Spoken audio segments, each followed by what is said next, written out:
السلام علیکم ورحمۃ اللہ وبرکاتہ۔ دوستو، آج ہم بات کریں گے کہ آذان کے قبل درود و سلام پڑھنا کیسا ہے۔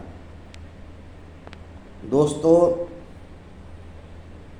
آذان کے قبل درود و سلام پڑھنے کا مقصد صرف یہ ہے کہ آذان میں تمیز پیدا کیا جائے کہ یہ آذان اہل سنت و جماعت کی ہے۔ بہت ساری مساجد ایسی بھی ہے جو منافقوں کی ہے،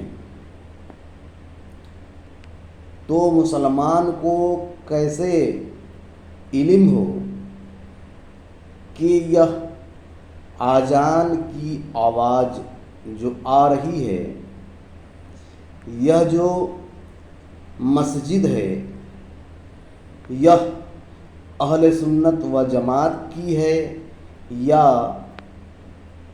منافقوں کی؟ اس لیے مسلمان نے ایک تمیز پیدا کرنے کے لیے آذان سے پہلے درود و سلام کا پڑھنا شروع کر دیا۔ یہ عمل مستحبات میں سے ہے، اس لیے اہل سنت و جماعت کو چاہیے کہ خاص کر شہروں میں جہاں بہت ساری مساجد ہوتی ہیں، وہاں آذان سے قبل درود و سلام پڑھیں تاکہ وہ لوگ جو باہر سے ہیں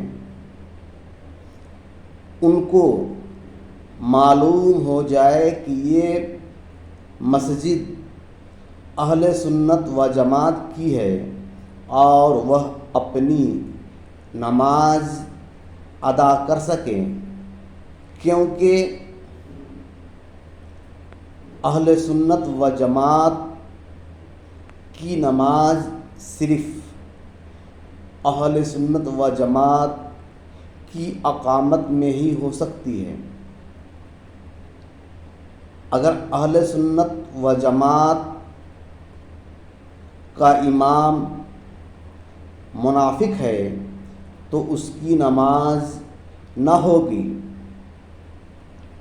منافق ہر وہ شخص ہے جس کا عقیدہ اہل سنت و جماعت کے عقیدہ سے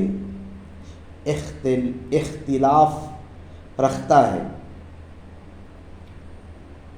آخر دعوانا الحمدللہ رب العالمین۔